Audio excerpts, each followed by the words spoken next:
Mit jelent az, hogy állapot?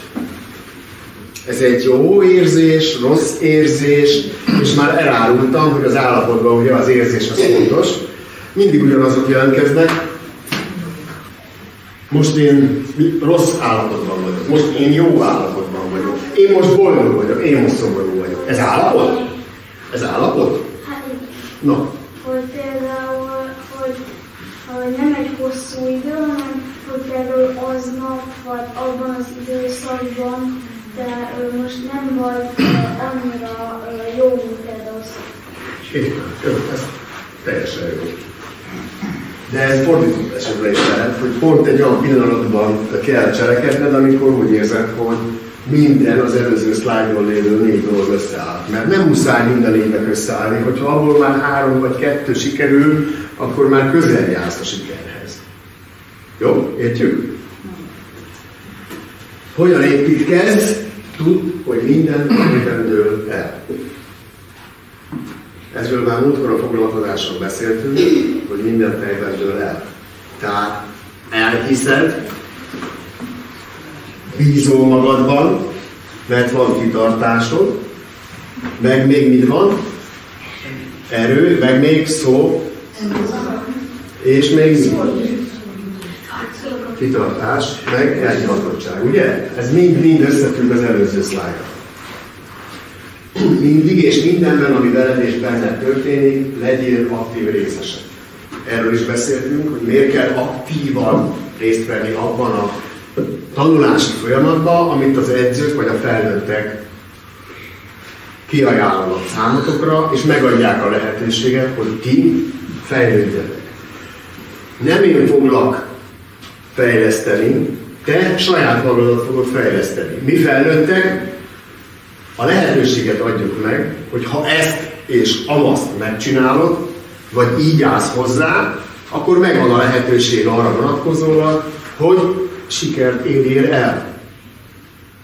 Vannak a rövid távú célok, vannak a hosszú távú célok, valamit lépésenként kell megcsinálni, azért, hogy a távlati cél az teljesüljön. Összeáll már, kezd összeállni a fejünkbe ez a dolog?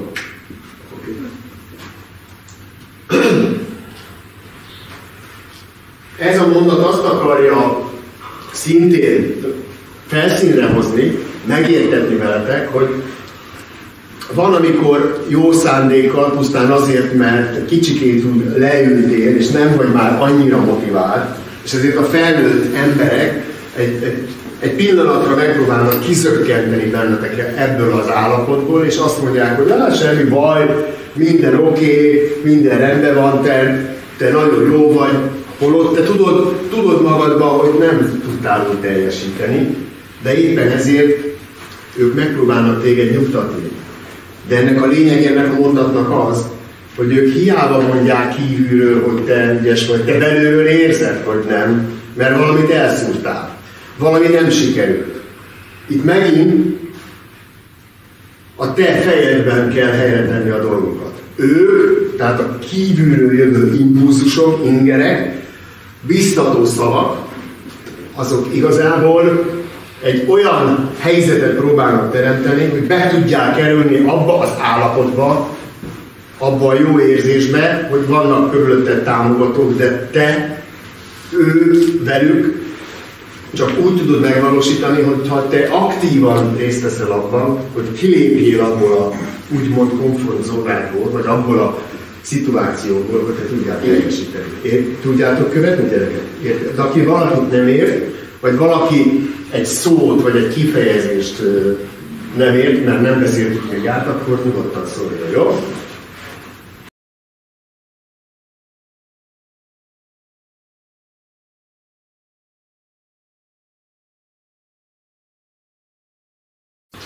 Úgy néz ki, hogy ezek a gyerekek örülnek. Vagy boldogtak, vagy kivédekeztek valamit, vagy tervezték a Yale egyetemet, igen. Nem kell különösen figyelmet fordítani rá, mert szinte magától megy. A siker folyamata szinte magától megy. Ez igaz? Ez igaz? Így van, pontosan így van, ahogy gondoljátok.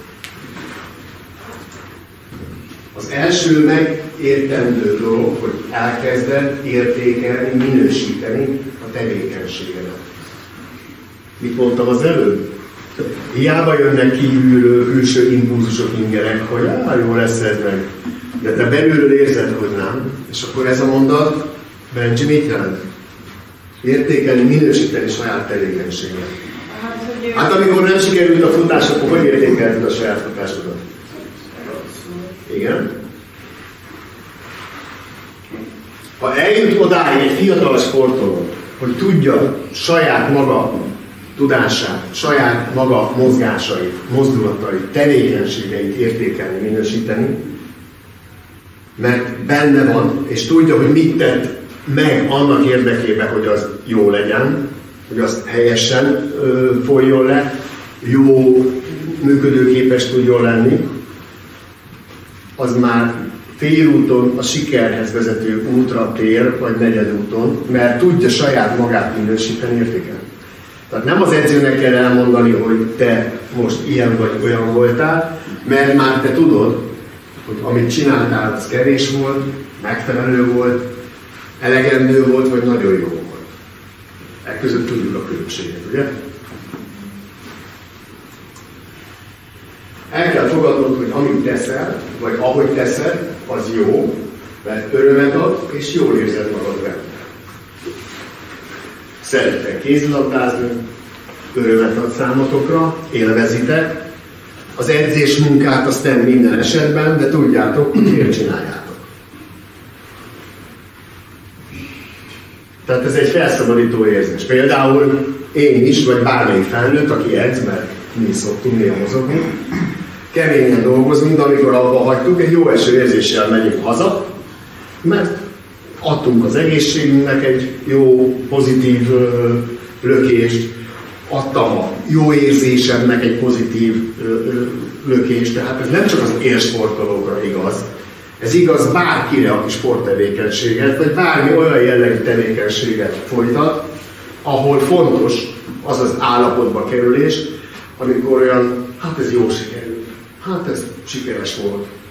És ezt a civil életben és a civil munkahelyeken is a felnőttek is érzik nap, mint nap, hogyha ilyen történik, akkor egy nagyon-nagyon pozitív, boldog pillanat, illetve egy jó, örömteli helyzet alakul ki a lelkében és a fejében.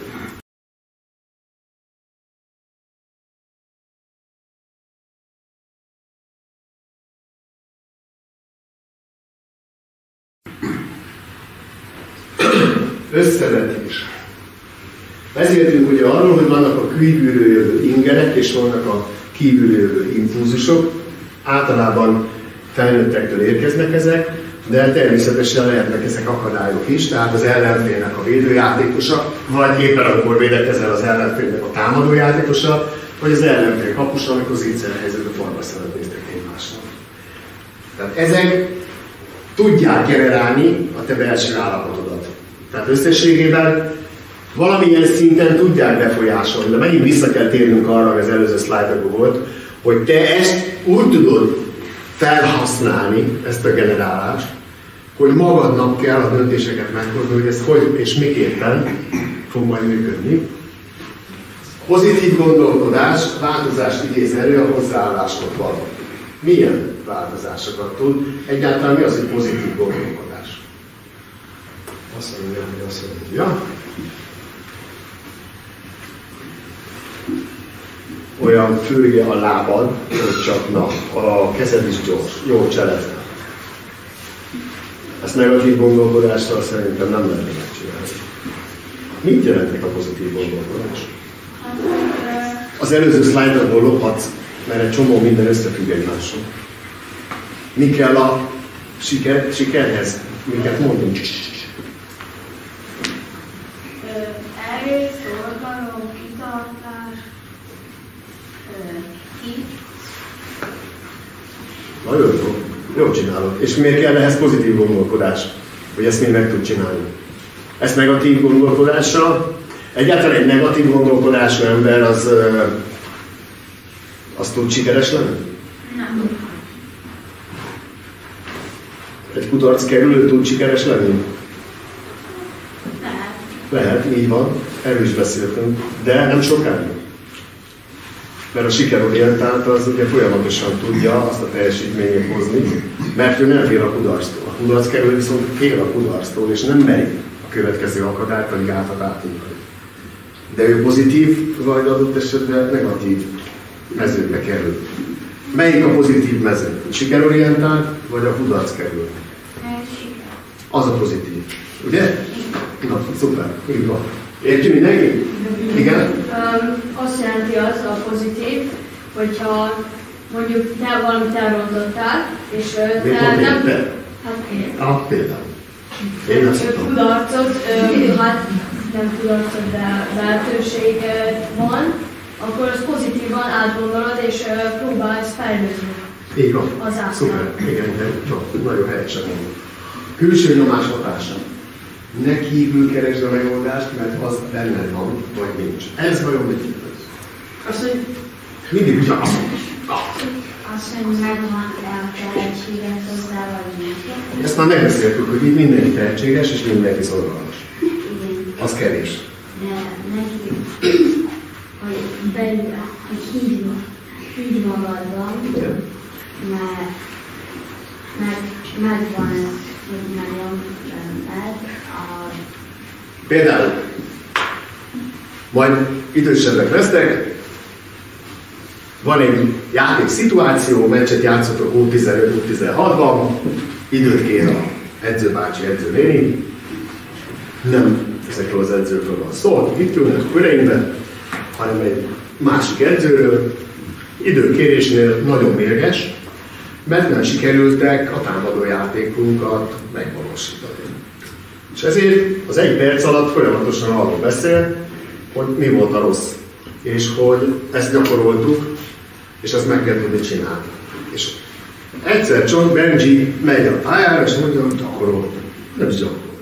Hát ezt teszek. Olyat kér az edzőbácsi, hogy nem is gyakoroltuk még. Akkor ez hogy lehetséges? Ez mit jelenthet ebben az összefüggésben? Ne kívül keresd a megoldást, mert az benned van. Miért mondtam el ezt a példát, igen? hát azért, mert hogy lehet, hogy nem tanultad, de mondjuk az ellenfél is csinálta, vagy valaki csinálta, és azt te magadban elhatároztad, és azt fel tudod rakni a pályára. Azt mondja az edző bácsi, nem csináltátok meg a 39-es figurát, ahol szélső adja átlövőnek, az átlövő keresztülszi a másik átlövőnek, az irányító elfut abba az irányba, ahonnan a labdás átlövő hozta a labda nélkülinek, és a beálló játékos kerüli a 3-as védőt. Na, tudtátok követni, amit mondtam? Nem. Vagy legalábbis nagyon-nagyon avatott fülekkel el tudja követni. Ezek mi játékrendszerek? Ebben a programban mit tanulunk? Egyéni fejlesztés, egyéni képességet, egyegyezéseket, kettő-kettőket. Fel kell ismerni a helyzeteket, a szituációkat. Hiába mond az edző nektek egy játékfigurát, egy elemet, hogyha te járod a labdát, leszeged a fejedet, és nem veszed észre, hogy a védő mikor hibázik, mikor lehet cselezni, hogy kell cselezni, hogyan és miképpen kell a helyzetet felismerni. És hogyha eldöntöttem, akkor az irány, amivel én előnyt akarok szerezni magamnak vagy a társamnak, azt melyik helyre kell tenni? Onnan érkezik a labda, akkor hova kell cselezni? Ha onnan érkezik a labda, én vagyok az irányító, gyere ide, Benji, te vagy a védő, onnan érkezik a labda, én szerintem merre kéne, hogy cselezzek? Oda kéne csinálni a cselt? Nem oda. És miért kell oda csinálni a cselt? Már védő elmegy erre. Onnan jön a labda, tehát a védők ebből az irányból mozognak, és akkor tudok előnyt szerezni, hogyha én még cukkolóba még inkább oda cselezek, hogy te jöjjél, gyere, és ebből gyorsan visszalépek, és abból lesz magamnak a hely. Oké?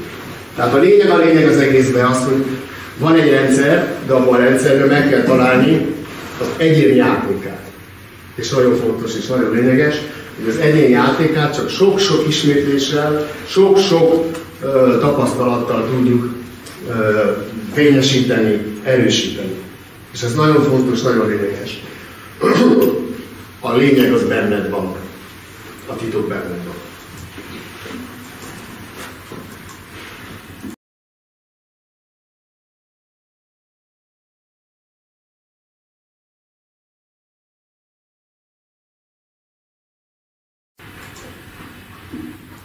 Hát építkezünk. Ha ott azt kihúznánk, akkor mi történne? Összedőlne a kis épület. Van esély arra, hogy Van esély? Mert te tudja, hogy úgy húzott ki, hogy nem jön össze, igaz? Jó, kérem szépen. Uram, legyen kedves felolvasni nekem ezt a mondatot. Az összevetés követően képes leszel elhinni, hogy az irányú, amit vagy ahogy csinálsz, van. Igen, az összevetés az előző szlájdon volt, az mit jelentett az összevetés? Van egy, és van egy, ez mi? Külső, és vagyok én, a belső. Az az összevetés. Kívülről jövő impulzusok, ingerek, és ahogy én ezt felfogom, illetve feldolgozom. Mi a mondatnak a lényege? Ki az, akivel tudja mondani nekem? Mit akar ez a mondat kifejezni? Megmondjam én? Volt egy olyan gondolat is az előző szlájdban, elmondom, és aztán mondhatom. Volt egy olyan gondolat is az előző szlájdban, hogy a játékos, vagy a fiatal, aki benne van a tanulási folyamatban, elér egy olyan pontra, vagy egy olyan szintre, hogy tudja értékelni, minősíteni a saját mozgását. Ami ezzel összefüggésben lehet. Most mondja, hogy szeretnék mondani. Ezzel összefügg, vagy teljesen más? Ezzel, hogy talán vannak olyan irányok, amik nem jók, és azok közül kell választani, hogy szerintem melyik lesz a jó az adott helyzetben. Így van. Ez jó, de mi alapján fogod eldönteni? A támadó játékos, amikor a védővel tarkasszeret néz, akkor ő neki van egy elképzelés, hogy mit akar csinálni, vagy a védő mozgását kell nagyon gyorsan letesztelni, és pont ellentétesen kell cselekedni, hogy a védő szeretné, hogy ezt megcsinálja. Hát a másikban. Az utóbbi, így van. Okay. És ezt ma meg tudod csinálni, vagy várni kell egy kis időt, amíg dinamikusabb, gyorsabb, erősebb és okosabb leszek. Ehhez kell sokat tanulni.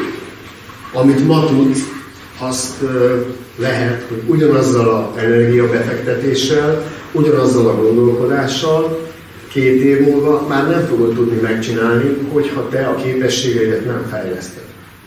Mert azok a játékosok, akikkel szemben most ezt meg tudod csinálni, azok ugyanúgy fejlődnek, ugyanúgy gyorsabbak lesznek, ugyanúgy erősebbek lesznek, és meg fognak tudni fogni. Tehát az alapmozgásokat, amit labda nélkül, meg labdával most csinál mind a 2 közösség az edzéseken, azt azért csináljátok, hogy megtanuljátok, de ezeket mindig fejleszteni kell. Dinamikus láberővel, törzs erősítéssel, állóképességi futóedzéssel, mert ez mind-mind sokkal, de sokkal hatékonyabbá teszi az indulócselek, az irányváltoztatást és mindent. És ez a lényeg az egész. Jó?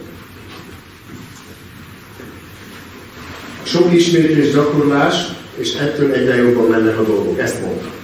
Lényeges a hit és az önbizalom mértéke. Erről is beszélünk. Siker belülről jön, amit érezni kell. Erről is beszélünk, ugye? Ezek is mindig fontos. Ismételjük az előbb hallottakat, és próbáljuk eltenni a kis agyunkba, hogy mit is jelentenek ezek a kifejezések mondatok. Az ismétlések hasznosak, legyen jó vagy rossz. Ebben kapcsolatban akkor átásítottál, hogy láttam a pocakodban az ebédet, Na, mit jelent az? Ismétlések hasznosak, legyen jó vagy rossz. A rossz miért? Hát de miért hasznos a rossz is? Hát, hogyha ezt mondod, akkor nem figyeltél az első 15 percben. Igen? A rosszból lehet tanulni. Így van. Így van. Nem baj, hogy rosszat mondasz, vagy rosszat csinálsz, csak tanulj belőle, hogy a következő alkalommal ne tedd. És tudd, hogy miért volt az rossz. Érted? Itt most nem a te mondatod volt rossz, mert most nem figyeltél, azért nem tudtad a választ, de mostantól figyelni fogsz.